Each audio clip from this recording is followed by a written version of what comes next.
What's your best, I paid for this so I'm keeping it moment? The divorce papers arrived on a Tuesday. I was sitting in my home office, surrounded by my signed jersey collection, 23 years of careful collecting, every piece authenticated and displayed in custom frames. My wife had always hated them. Sports memorabilia is just grown men playing with toys, she'd say whenever friends admired my collection. The papers cited irreconcilable differences, but I knew the real reason. She'd been having an affair with her yoga instructor for 8 months. I'd hired a private investigator after finding suspicious charges on our credit card, hotel rooms during her supposed girls' weekends. 3 days later, her lawyer called. My client is entitled to half of all marital assets, he said, including your sports collection. I laughed. Actually laughed. Those jerseys are mine. I bought every single one before we got married. Doesn't matter. They've appreciated in value during the marriage. She's entitled to half their current worth, approximately $340,000. My blood ran cold. That collection represented my entire adult life. The 1986 Flutie jersey I'd saved 3 months for in college. The Brady Super Bowl jersey I'd bought the day after we won.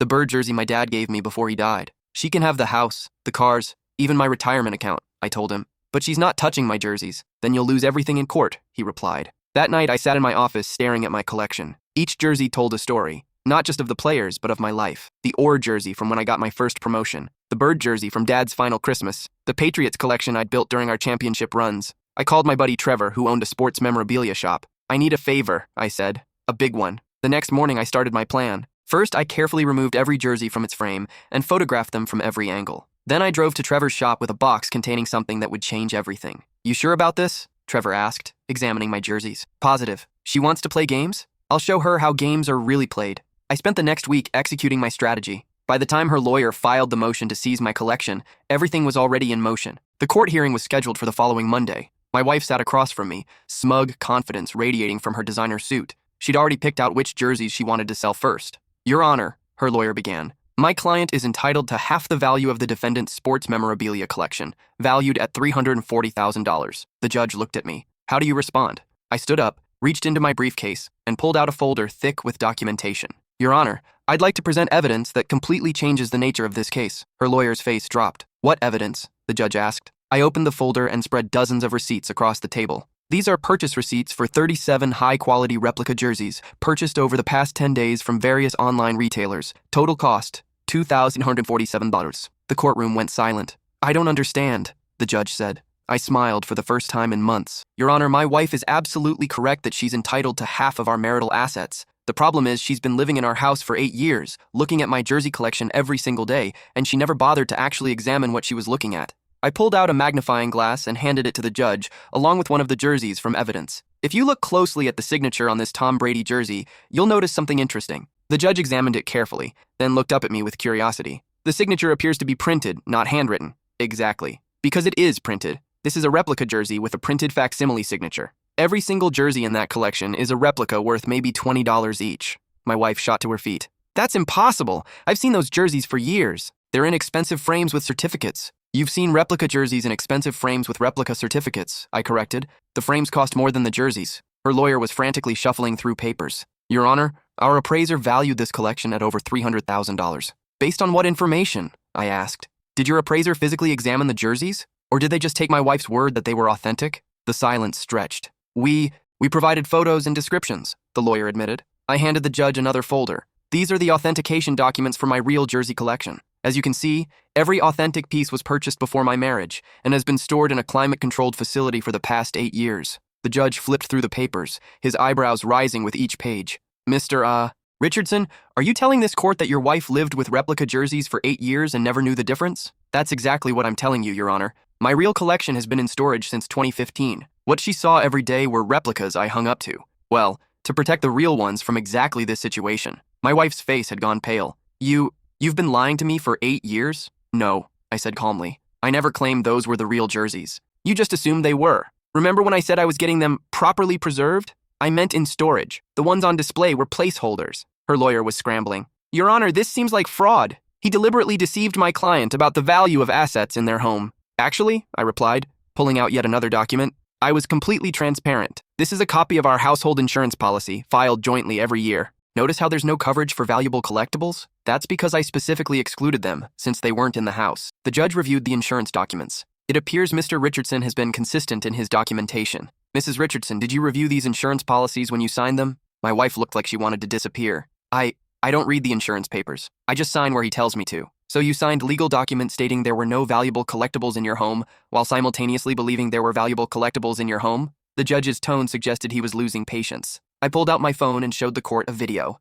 This is security footage from Secure Store facility, dated 3 days ago. As you can see, I'm accessing my storage unit and removing my authentic jersey collection. The video showed me carefully handling truly spectacular jerseys, the real deals, with obvious differences in quality, materials, and signatures. Your Honor, I continued, I'd like to present Exhibit F. I opened a large box and carefully removed the authentic Tom Brady Super Bowl jersey. The difference was immediately apparent. The authentic jersey practically glowed compared to the replica. The signature was bold, flowing, obviously handwritten. The materials were completely different, heavier, more luxurious. This is the real Brady jersey, purchased in 2001 for $2,200, now worth approximately $18,000. It's been in climate-controlled storage for 8 years. I placed the replica beside it. This is what my wife saw every day. Purchased on eBay last week for $23. The contrast was stunning. Even someone who knew nothing about sports memorabilia could see the difference. The judge examined both jerseys carefully. The difference is quite obvious when seen side by side. Mrs. Richardson, how do you explain not noticing this discrepancy? My wife was speechless. Her lawyer tried one last desperate move. Your Honor, regardless of the jerseys, my client is still entitled to half of all marital assets acquired during the marriage. Absolutely, I agreed. She's entitled to half of everything we acquired together. Let me present our complete financial picture. I handed the judge a detailed accounting. As you can see, during our 8-year marriage, we acquired the following joint assets. Our house worth $485,000, 2 cars worth $67,000 combined, joint savings account, $23,000, joint investment account, $156,000, furniture and household items, approximately $45,000. The judge nodded. And your separate assets, Mr. Richardson? The jersey collection, valued at $340,000, purchased entirely before marriage. My vintage guitar collection, $89,000, also pre-marriage. And my coin collection, $67,000, inherited from my grandfather before I even met my wife. I pulled out a timeline I'd prepared. Every single high-value item I own was acquired before our marriage or through inheritance. The receipts and documentation prove this conclusively. Her lawyer was desperately flipping through papers. What about appreciation in value? Even if he owned them before marriage, they've increased in worth during the marriage. The judge looked at me expectantly. Your Honor, I'd like to call my expert witness. Trevor walked into the courtroom carrying a thick folder. Trevor Martinez owns Sports Legends memorabilia and is a certified appraiser with the American Society of Appraisers. Trevor was sworn in, and I asked him to explain his findings. I've been tracking Mr. Richardson's collection for 15 years, Trevor testified. I have complete documentation of every purchase, sale, and trade. The current value of his authentic collection is actually lower than what he paid originally, the courtroom murmured. How is that possible? The judge asked. Sports memorabilia is volatile, Trevor explained. Some items appreciate, others depreciate. Mr. Richardson's collection has lost approximately $47,000 in value during his marriage. I smiled at my wife. So even if you were entitled to appreciation, which you're not since these are premarital assets, you'd actually owe me money. The judge had heard enough. Based on the evidence presented, I find that Mr. Richardson's memorabilia collection consists entirely of premarital assets. Mrs. Richardson is entitled to no portion of these items. But my wife wasn't finished. Fine, she snapped, but I want half the house, and I'm keeping my car, and I want alimony. About that, I said, pulling out another folder. What now? Her lawyer asked wearily. I have some additional evidence regarding my wife's employment status. I handed documents to the judge. For the past 2 years, my wife has been running an unlicensed massage therapy business out of our home. These are bank records showing deposits from clients, none of which were reported on our tax returns. My wife's eyes went wide. According to these records, she's made approximately $67,000 in unreported income. She's been evading taxes while claiming to be unemployed and dependent on me. The judge examined the bank statements. Mrs. Richardson, can you explain these deposits? Those are gifts from friends, she stammered. Gifts of exactly $80 every Tuesday and Thursday for 2 years? I asked. From the same 15 people? People who happen to be listed on your phone as clients? I pulled out printed text messages. These are messages from your phone, discussing appointment times, rates, and services. You've been running a business while claiming unemployment. Her lawyer looked like he wanted to crawl under the table. Your Honor, we weren't aware of any business income. Because she never told you, I said. Just like she never told the IRS. The judge was clearly annoyed. Mrs. Richardson, operating an unlicensed business and evading taxes are serious matters. Are you claiming these deposits are legitimate unreported business income? My wife realized she was trapped. Admitting the income meant admitting tax evasion. Denying it meant perjury. I want to speak to my lawyer privately. We'll take a 15-minute recess, the judge declared. During the break, I watched my wife and her lawyer have an intense, whispered conversation. She kept shaking her head, then nodding, then shaking her head again. When court resumed, her lawyer stood. Your Honor, my client would like to amend her financial disclosure. I bet she would, I muttered. Mrs. Richardson acknowledges that she has received income that was not previously disclosed. She estimates approximately $45,000 over 2 years. I have bank records showing $67,000, I corrected. The judge looked stern. Mrs. Richardson, perjury is a felony. How much unreported income did you receive? My wife was crying now. About $67,000, she whispered. And you were planning to claim unemployment and seek alimony while hiding this income?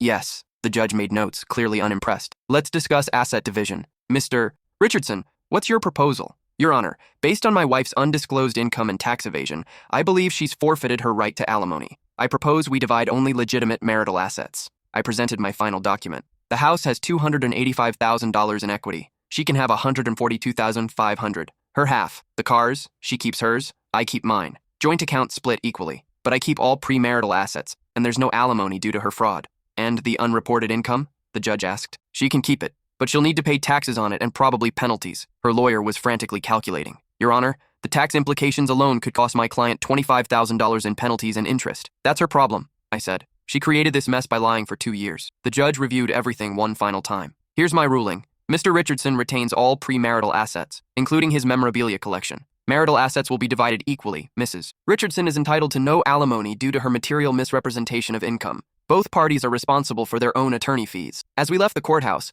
my wife caught up with me in the parking lot. You planned this whole thing, she accused. No, I replied. I prepared for this whole thing. There's a difference. You humiliated me in there. You humiliated yourself. I just documented it. She got in her car and drove away. I never saw her again. That evening, I drove to the storage facility and loaded my real jersey collection into my truck. When I got home, to my house, which I'd bought before we met, I carefully rehung each authentic piece. The bird jersey went back in its place of honor above my desk. The Brady collection filled the wall by the window. The Orr jersey, my first major purchase, went where it belonged. As I hung the last frame, my phone buzzed. A text from Trevor. Saw the news report about your divorce. You're becoming famous. Local man outsmarts ex-wife with replica jerseys. 3 collectors have already called asking if you want to sell anything. I looked around my office, at my real collection displayed properly for the first time in 8 years. I texted back, not selling. I paid for this, so I'm keeping it. 6 months later, I received a letter from the IRS. My ex-wife was being audited for unreported income. They'd found additional evidence of cash payments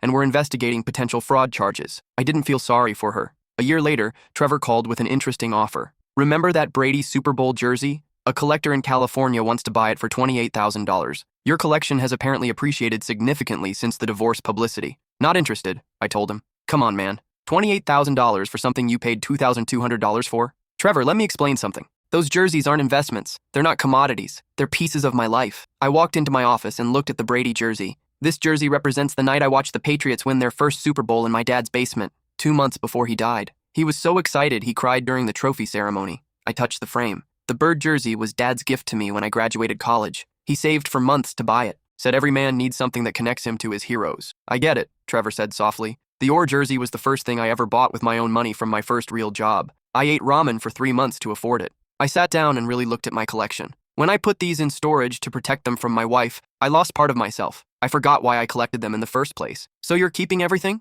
Everything. She wanted to take them because they were valuable. But their value isn't in money, it's in memory. 2 years later, I remarried. Her name is Claire, and she's nothing like my ex-wife. She actually likes sports and understands why the collection matters. When we got engaged, she asked if I wanted to put the jerseys back in storage. Why would I do that? I asked. To protect them, she said, in case things don't work out. I kissed her forehead. Claire, if I can't trust you with my jerseys, I can't trust you with my heart. She smiled. Can I ask you something? How did you know to switch them to replicas before your divorce? I didn't switch them before the divorce, I explained. I switched them 8 years ago, right after we got married. She looked confused. My ex-wife made it clear from day one that she hated my collection. She'd make snide comments about grown men and their toys. She'd suggest selling pieces whenever money was tight. She'd roll her eyes when friends admired them. So you protected them immediately? I protected them, but not just from her. I protected them from myself. I showed Claire the storage facility receipt, dated 3 weeks after my wedding. I realized that living with someone who couldn't understand why these mattered to me was slowly killing my love for them. Every time she complained, I enjoyed them a little less. Every eye roll made me feel foolish for caring. That's heartbreaking, Claire said. It was. So I preserved them somewhere safe and put up replicas. That way her negativity couldn't touch the real thing. And when you suspected she might divorce you, I didn't suspect anything. I just knew that someday, somehow, she'd try to take them. People who don't understand the value of something always assume it's about money. Claire walked over to the Brady jersey and studied it carefully. The signature really is beautiful. You can tell it's handwritten. You can tell because you're looking. She never looked. She saw expensive frames and assumed expensive contents. What about the appraisal? How did that work? I laughed. Her lawyer hired an appraiser who valued the collection based on photos and her descriptions. My ex-wife told them I owned authentic signed jerseys from famous players. The appraiser never actually examined anything. That seems like malpractice. It's lazy, but not illegal. Most people assume their spouse isn't lying about basic facts. Claire sat down in my office chair, looking around at the collection. You know what I love about this story? What? You didn't set out to deceive her. You set out to protect something you loved. The deception was just a side effect. She was right. I hadn't planned some elaborate revenge scheme.